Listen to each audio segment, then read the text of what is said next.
One of the largest and most ancient cultures on Earth is that of China. It's probably also the most populous culture on Earth at this time. There's a lot to be learned from Chinese civilization and the different perspectives of China. This episode is going to feature Dr. Han Lau, who's going to be discussing some of his research and some of his interests in Chinese culture. Dr. Lau is originally from Singapore and has worked as an ethnobotanist in a number of different places in Asia and the Pacific Islands. Hopefully this will be a very interesting presentation about some aspects of Chinese perspectives on healthcare. Thank you for the introduction and thank you for having me. Hi. Hi. Traditional Chinese medicine, or TCM, it is a very ancient medicinal system that has been developed by the Chinese about 3,000 years ago. And in fact, the Taoism, or in fact the philosophy of Taoism, is very, very much instrumental in the development of this particular medicinal system. When we talk about TCM, we often think about things like traditional things like medicinal herbs, but in fact, TCM includes things like acupuncture, moxibustion, Tuina therapy, and the Qigong therapy. But however, because this class is an ethnobotany class, I shall be focusing on the medicinal plants only.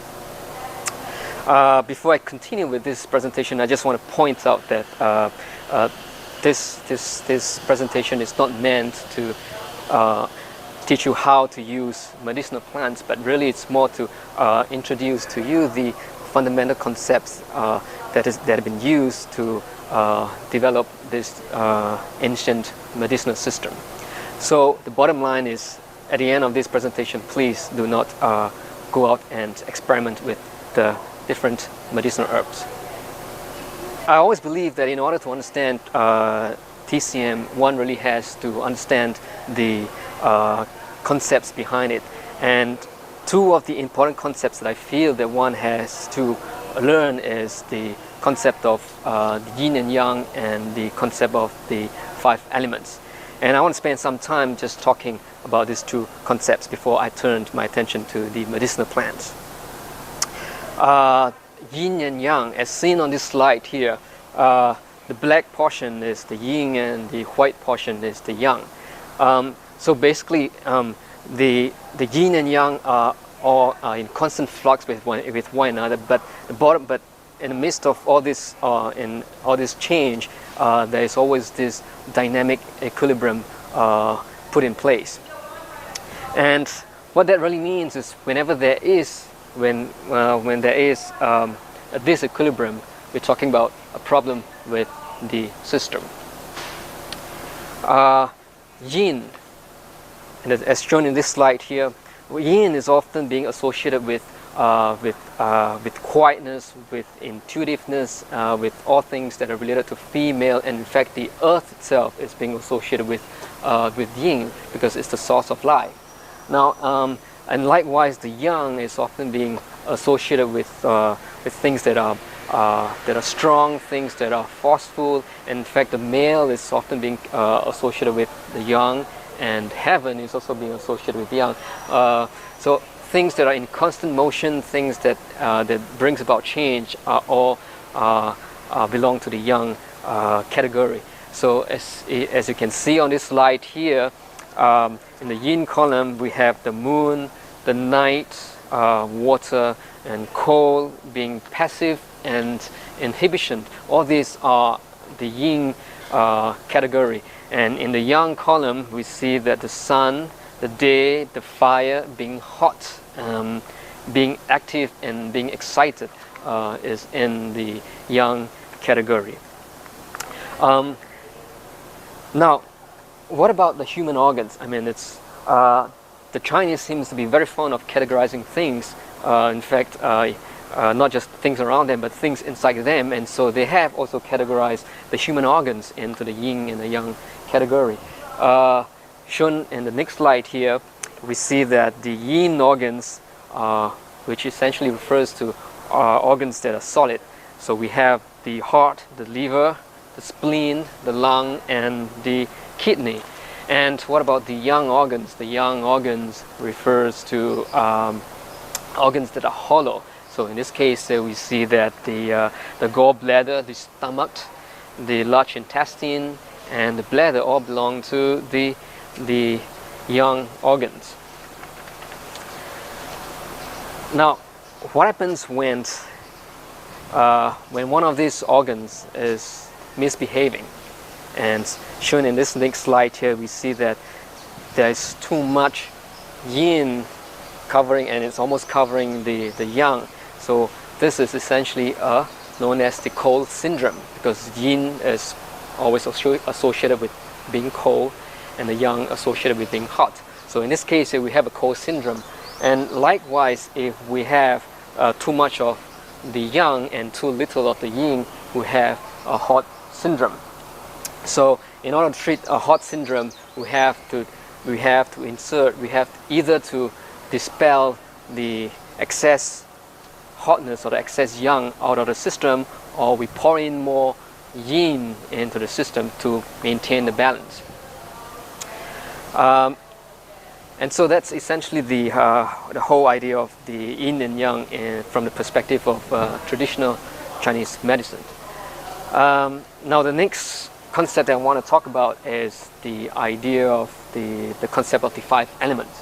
Now the ancient Chinese, like everyone else, would look around them, make observations, and then form a hypothesis. And in this case here, they hypothesized that the universe is made up of 5 elements, as shown here.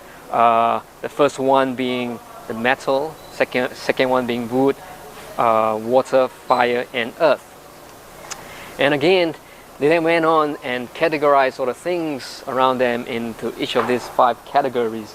And shown in this next slide here, we see that the eye is being categorized as wood, the tongue being fire, the mouth being the earth, the nose being the metal, and then the ear belonging to the water element. Now in the next row, we see that even taste have also been categorized into each of these 5 categories. And so being sour or sourness is in the wood category, bitter is in the fire category, the sweetness is in the earth category, and so forth. But this is not enough. All right, I mean, the Chinese have categorized all these things. So the question now really is, how do these things interact with one another? And that's where I want to introduce the law of mutual promotion and the law of mutual subjugation to all of you.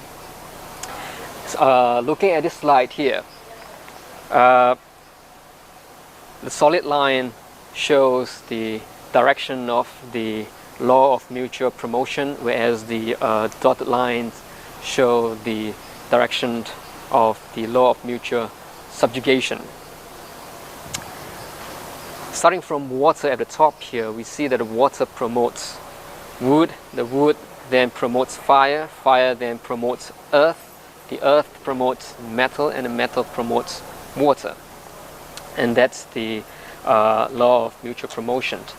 As in all systems, we need to instill some form of control, and in this case the law of mutual subjugation as the control.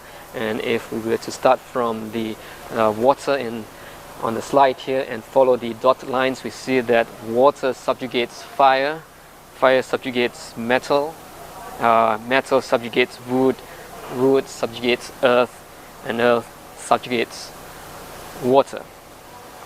And putting this into the perspective of traditional Chinese medicine, let's look at the next slide here. And we see that in this slide here, we see that the organs have been put into their respective elements. So we have the liver in the wood element, the heart in the fire element, the spleen in the earth element, the lung in the metal element, and the water and the kidney in the water element. So basically, if we were to follow the law of mutual promotion, what we have here is that liver will promote heart, and the heart will promote spleen, and the spleen will promote lung will promote the kidney, and the kidney will promote liver. And likewise, if you were to follow the law of mutual subjugation, we see that the liver will subjugate the spleen will subjugate the kidney will subjugate the the heart, and the heart subjugate the lung, and the lung will subjugate the liver. So the question is, now what happens if the lung is misbehaving? And so if the lung is misbehaving, one way to treat the problem is that we can treat the heart, because the heart in this case is controlling the lungs. So as long as we make sure that the heart is in good condition, we can then be rest assured that the heart will play its role and subjugate the lung and make sure that the lung is not misbehaving. On the other hand, we can also treat the kidney, because we know that the lung, according to the law of mutual promotion, that the lung promotes the kidney.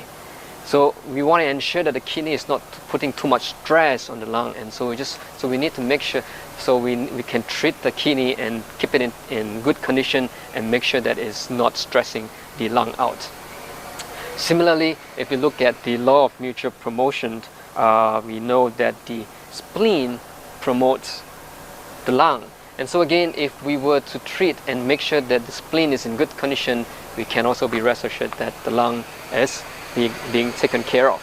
So that's the whole idea about applying the law of mutual promotion and mutual subjugation in TCM. And so in a nutshell, I have introduced the two concepts to you, concept of yin and yang, and the concept of the 5 elements. So yin and yang establishes two extreme ends, but complementary ends in nature. And the concept of the 5 elements help us to see how the different things around us interact with one another. And so these two concepts are being brought into TCM and help develop the whole theory behind this very ancient traditional medicinal system. As a side note, something that is not relevant to TCM is I just want to point out that in fact the idea or the concept of the 5 elements is not only being used in TCM, it's also being used in the everyday life of ancient Chinese. In fact, as far as I know, people in Hong Kong, in Malaysia, and Taiwan are still using this idea, this concept of 5 elements to look for potential spouses. So in other words, if you are a man, you want to look for a wife, you want to consult this, make use of this particular concept. So what I'm trying to say is, assuming that I belong to the wood element, I would want to look for a wife who belongs to the what element? If you look at the law of mutual promotion, it's going to be water, because water promotes wood. So I want to go around and look for a woman belonging to this wood category, so that she could promote me and help me in my life or in my career, and so forth. However, this is I got to point out that this whole concept is based on a very was developed in ancient times. So it may sound very chauvinistic at times, but that's the whole idea of TCM. I mean, the whole idea of 5 elements being used in the everyday life of ancient Chinese. And now I want to turn our attention to the traditional Chinese herbs, or traditional medicinal Chinese herbs. As shown on the screen here, we have these are 4 of the very common medicinal herbs that are used in TCM. These are in the dried forms, and for people who have not encountered traditional Chinese medicine, these things looks like they are things that are meant for the dumpster, but trust me, they are not. Now the Chinese have categorized medicinal herbs into 4 properties. The first being hot, second being cold, followed by cool and warm. In addition to that, they also categorize the flavors into the yang flavors and the yin flavors. And what we have here is the pungent and sweet are the yang flavors, and the sour, bitter and salty are the yin flavors. Now again, this slide shows that the same 4 herbs that I've shown earlier, but this time the herbs are in the live form. So the question now really is, how do we go about using these plants as medicine? Now in TCM, if the disease is being diagnosed as being a mild disease or being something not severe, generally one particular plant is being used. And so in this case, if you look at the slide, Colenopsis is being used to help replenish the vital energy. And similarly for Ziziphus, it is also being used to replenish the vital energy. But in addition to that, it is also being used to help relax the nerves. So for mild disease, it's simple, straightforward. What about severe disease? I mean, this is when TCM practitioners would then utilize not just one but many other medicinal herbs. So in this case here, a TCM prescription is generally being used, and in any TCM prescription, 4 main ingredients are being found. The first one being the principal component or the principal ingredient, the second being the adjuvant ingredient, the third being the correctant ingredient, and the last being the guidant ingredient. Now the principal ingredient basically is the chief or the main herbs that is being used to treat a disease or to reduce the symptoms. And sometimes what the TCM practitioners will do is that they will want to incorporate a second ingredient whose effect may not be as strong as the chief ingredient, but it's being added simply just to complement and strengthen the principal component. And sometimes when we have the principal and adjuvant component together, sometimes these 2 herbs combined together may result in toxicity, and so this is when we will have to add a third component, which is the correctant component, to help reduce the toxicity and to prevent or to reduce any side effects as a result of using the principal and the adjuvant component. And the last component is the guidant component, and this is being used basically to help to channel all the herbs that are being used to the appropriate or to the affected area. And in addition to that, the guidance component is also being used to coordinate the effects of or the therapeutic effects of the herbs that are being used in a prescription.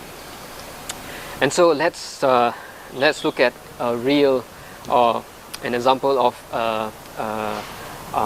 TCM prescription. Shown in this slide here is the prescription for Ma Huang Tang, or the Phaedra soup. As seen here, four herbs are being used. The first one being ephedra. Herba refers to the plant, the whole plant itself. And then we have the cinnamon. Romulus refers to the twigs or the branches of the cinnamon. And then the semen of the apricot, the bitter apricot semen refers to the seeds. And then the last one being the roots of licorice. This prescription here is generally being used to treat cold. When someone is suffering from cold syndrome, basically when you have too much of the yin energy in the system, this prescription is being used to help dispel that excess yin energy. And so the major ingredient here is ephedra. And then cinnamon is added here as an adjuvant. Cinnamon is added to help to complement the ephedra, and basically the effect is to help stimulate perspiration, because it is believed that perspiration will help to bring that coldness out of the system. And then of course the third ingredient is the bitter apricot, and the last one, which is licorice. Licorice is used here as both the correctant and the guidant ingredient. Well, this slide here is something that I want to show you. The two pictures are taken when I was doing my field work in southwest China. It's taken in a hospital. The picture on the left shows a counter, in fact two counters. The first one counter is for the Dai traditional medicine, and the one on the right, the counter on the right in the first picture is a counter for traditional Chinese medicine. And then the picture on the right is a counter for the Western medicine. What I find interesting here really is that three different medicinal systems are being used in the same hospital. Now, having said that, I have to I want to point out that each of these medicinal systems are being practiced by people who are trained in that respective system. So in other words, the Dai medicinal system was the doctors are essentially people from the Dai ethnic minority who have learned and studied the system for many years. And similarly for the TCM, the doctors are real TCM practitioners who have been trained in this system officially in schools. And also the Western medicine are being practiced by doctors who have been trained in the biomedical sciences. And the next slide here is, I put this in, I just want to let you know that currently there is this huge interest throughout the world in TCM. And so we're getting a lot of TCM practitioners working alongside with biomedical practitioners or biomedical researchers to try to understand the inner workings of TCM from the standpoint of biomedical science. And this is in fact, when I was in Hong Kong, I know that there's one university in Hong Kong. They actually have this department whose research interest was to look into this area. And so with that, I'd like to end this presentation with this question as shown here on the slide here. Basically, should one try to understand traditional medicinal systems without first understanding the philosophies behind these systems and why? And in fact, this question is not meant for traditional Chinese medicine. In fact, it's meant for any traditional medicine in the world. And before, and in fact, before, if anyone were to come to me and ask me and tell me that they are interested in studying the ethno-medicine of a particular group or